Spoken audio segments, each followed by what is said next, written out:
질의해 주시기 바랍니다. 네, 상주 문경상주 임자 의원입니다. 존경하는 우리 정진석 비서실장님, 참 노고에 감사를 드리고, 제가 지난번 그 업무보고 때 그런 말씀을 드린 적이 있을 겁니다. 민주당의 목적은 오로지 이재명 사법 리스크 그걸 방탄하기 위해서 권력 찬탈입니다. 임기 중에 있는 대통령을 버젓이. 왜냐하면 이네들은 민주당 그 집권 공식을 보시게 되면은 가짜뉴스, 감성적 선동, 대통령 혐오 조성해서 이명박 대통령, 박근혜 대통령 이때 한번 여러 가지 그 실험을 통해 가지고 한번 박근혜 대통령 때는 권력을 잡은 경험이 있습니다. 그러다 보니까 지금 이재명 방탄이죠. 이재명 그 선고가 11월 달에 있는 걸로 알고 있습니다. 그러기 위해서 마음이 지금 조급하죠. 그러니 막 갖다 때리고 넣습니다. 무분별한 허위사실 유포뿐만 아니고 이제는 대통령 공천 개입 의혹까지 제기하고 뭐 기승전 김건희 이미 지금까지 해왔던 거고요. 그래서 집권플랜 본부 공식 출범시키고 그다음에 뭐 국정농단 범국민 규탄대회 한다. 그다음에 뭐 1000만 명 서명운동 제기한다라고 하시더니 오늘 딱 보니까 그 여당 의원님 그 국정감사 질의를 보니까 박근혜 대통령과 윤석열 대통령 때 딱 비교하면서 국정농단이 박근혜 대통령 때는 최순실이고 윤석열 대통령 때는 배우자와 뭐 명태균 이렇게 하는데 이미 이 질의하는 내용을 딱 보니까 이제 한번 그 박근혜 대통령 때 권력 잡은 그 실험적인 성공을 가지고 요번에 또 한번 하려고 하는구나. 그래서 이재명 대통령 만들기 플랜을 가동시키면서 권력 찬탈을 지금 꿈꾸고 있구나라는 게 보여졌는데요.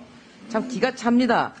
나는 존경하는 민주당 의원님들 그 지역에서 아마 선거 많이 해보셔서 할 텐데 저도 지역에서 선거할 때는 오빠 많습니다.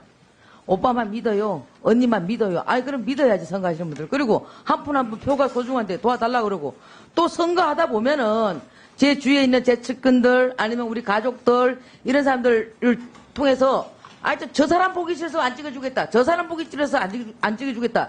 이런 얘기 왕왕 듣습니다. 비서실장님 안 들었어요? 그런 얘기? 네. 많이 듣지요? 그러다 보면은 아이고 그래요. 제 동생이 철이 없어서 그렇습니다. 뭐 이렇게 얘기해서 그렇게 해서 선거를 치르는 거 아니겠습니까? 그런 부분을 갖다가 어거지로 그냥 갖다가 뭐 끼워 넣습니다. 참 기가 찹니다.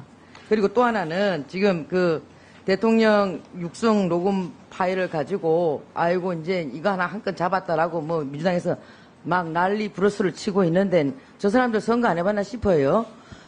우리 비서실장님, 우리가 그 선거를 할 때 후보자를 그 뽑을 때는 자격검증도 합니다. 그죠? 자격검증 하면은 원래 당협위원장들 같은 경우에는 당무감사 평가도 듣고 또 범죄 경력 조회도 하고 또 더 나가서 세평도 듣습니다. 그리고 당 기여도도 봅니다. 그렇지 않습니까? 그러고 한다면 대통령 선거 끝나고 난 뒤에는 여러 가지로 대통령께 당 기여도라든가 아니면 또 세평이라든가 이런 것도 물어볼 수 있는 거예요. 저기 당선인이기 때문에. 그럼 그거 물어본 거에 대해서 많이 도와줬어. 얘기할 수도 있는 것이고. 그래서 그거 가지고 좀 그래서 도와줬기 때문에 좀 그런데 말이야. 뭐 알았어 이런 뜻도 있을 수 있겠지만 근데 당이 말이 많아. 안 도와주겠다는 얘기예요. 만약에 공천 개입했을 것 같으면 이번에 김영선 공천 받아야 되는 게 맞는 거예요. 안 됐지 않습니까? 저는 그래서 이 모든 부분들을 오로지 대통령 그 탄핵시켜서 권력 찬탈하겠다는데 뜻을 모아서 민주당이 하다 보니까 저는 이것을 민주당의 해프닝, 민주당의 헛발질이라고 생각합니다. 여기 대해서 비서실장님 그 제 말이 틀린지 맞는지 하실 말씀 좀 한번 해보시기 바랍니다. 대법원 판례에 의하면 이런 정도의 누구누구를 공천했으면 좋겠다라는 의견 개진, 가사 사실이라고 하더라도 저건 전혀 문제될 게 없습니다. 대통령이 불법 선거 개입을 했다, 불법으로 공천 개입을 했다는 얘기는 당의 권한, 즉 공천관리위원회와 최고위원회의 마지막 의결에 영향을 끼쳤다라는 얘기 아닙니까? 지금 공천관리위원장인 윤상현 의원과 당시 당대표인 이준석 대표도 김영선 후보를 공천하는데 전혀 문제가 없었다라고 공개적으로 밝히고 있지 않습니까? 그리고 어저께 녹취에 등장하는 명태균 씨도 전혀 공천 개입이 없었다라고 얘기하고 이 녹취는 모든 내용이 아니라 잘린 것 같다라고 얘기하고 잘린 부분은 이게 뭡니까? 당에서 다 알아서 하겠다라는 그런 워딩이 잘렸다고 주장하고 있지 않습니까? 자꾸 대통령의 이 워딩을 가지고 대통령이 불법적으로 공천에 개입했다라고 야당 의원님들이 주장하시지만 한번 좀 법률가들한테 한번 물어보시죠. 5월 9일 날 통화는 대통령이 민간인인 당선인 시절이었습니다. 대통령의 직위, 공무원 직위에 없던 시점에서의 워딩이에요. 저게 무슨 문제가 됩니까? 공무원으로서의 정치적 중립 의무도 없는 것이고 대통령 당선자에 대한 어떤 정치적 중립 의무를 규정한 법률은 없어요. 그러니까 이것은 다분히 정치적인 견강부회다. 다소 무리한 어떤 문제 제기다라는 것이 제 생각이고요. 여기에 대해서는 얼마든지 토론을 이어가도 좋겠습니다. 저는 지금 민주당이 심히 마음이 조급하고 그러다 보니까 엄청난 저는 헛발질이라고 생각합니다. 그리고 이건 아마 역대 해프닝으로 남을 것 같은데요. 우리가 그 선거를 치러보지 않은 사람들이 그렇게 얘기를 한다라고 한다면 이해할 수도 있어요. 그러나 아마 여기 의원님 제가 좀 아까 질문하셨으니까 우리 전영규 의원님 정진우 의원님 마찬가지고 우리 박찬대 위원장님 선거 때 도와주겠다는 사람 오면 거절하십니까?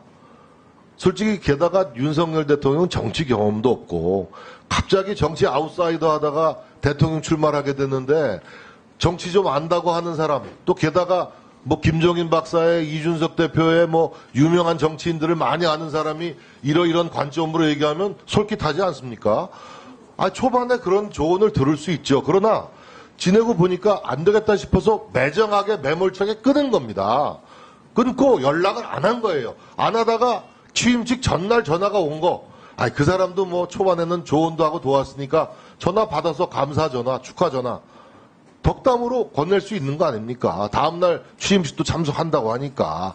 그게 전부입니다. 이걸 갖다가 선택적으로 발췌해가지고 이게 공천 개입이다, 선거 개입이다라고 규정 짓고 일방적으로 몰아가는 것은 이거는 지나친 과도한 정치 공세다. 저는 이렇게 생각합니다. 이 모든 것이 지난 취임 이후 2년 동안 계속되온 대통령 죽여서 당대표 살리자라는 야권의 정치 캠페인에 지속된 맥락이라고 저는 생각합니다. 예. 계속된 질문이 아마 있을 테니까 그때 하시면 될 것 같고요. 간략하게 좀 답변해 주셨으면 좋겠습니다. 자, 다음은 존경하는 전용기 의원님 질의해 주시기 바랍니다. 아니, 내 얘기 잘 들으세요. 처음에 시켜달라면. 보고는 됐지만 그게 쭉 이어졌다라고 한다면 이번 선거, 이번 20대 때 공천 안 줬지 않습니까? 그러면 되면 안 된 거예요. 이미자 의원님! 이미자 의원님! 뭐야? 끼어들지 마세요. 서면을 먼저 끼워줬어요.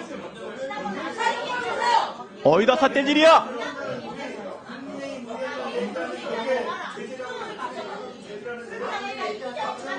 서미아 의원님! 조용히 해주세요. 상관없는데 조용히 하세요. 내용을 똑바로 팩트를 똑바로 끼워드려야죠. 조용히 하세요. 국민적으로 나가는 거라야. 국민을 이유가 아니라 조용히 좀 해주세요. 네. 지금 이미자 의원님 경고 한번 받으셨고요. 강승규 의원님도 제가 경고 한번 이야기했습니다. 경고 한번 더 받으면 내가 발언권 정지시키겠습니다. 기존까지 있었던 거 제가 말씀드리는 거예요. 주의해 주시기 바랍니다. 조용히 하세요. 조용히 하세요. 강승규 의원님. 손가락질 하지 마시고요. 됐어요. 안 받겠습니다. 그리고 여당뿐 아니라 야당도 중간에 말 섞지 마세요. 네? 마이크 들어간 발언권 얻으신 분들만 이야기를 하시고요. 되도록이면 주도권을 가지고 의원님들이 질문할 수 있게끔 간략간략하게 답변해 주시고 좀 아쉬운 부분이 있다면 정해져 있는 시간 외에 1분 내에 간략하게 말씀해 주시면 좋을 것 같습니다. 원만하게 운영할 수 있게끔 도와주십시오. 자, 그러면 전용기 의원님 질의해 주시기 바랍니다. 네, 경기 화성정 전용기입니다.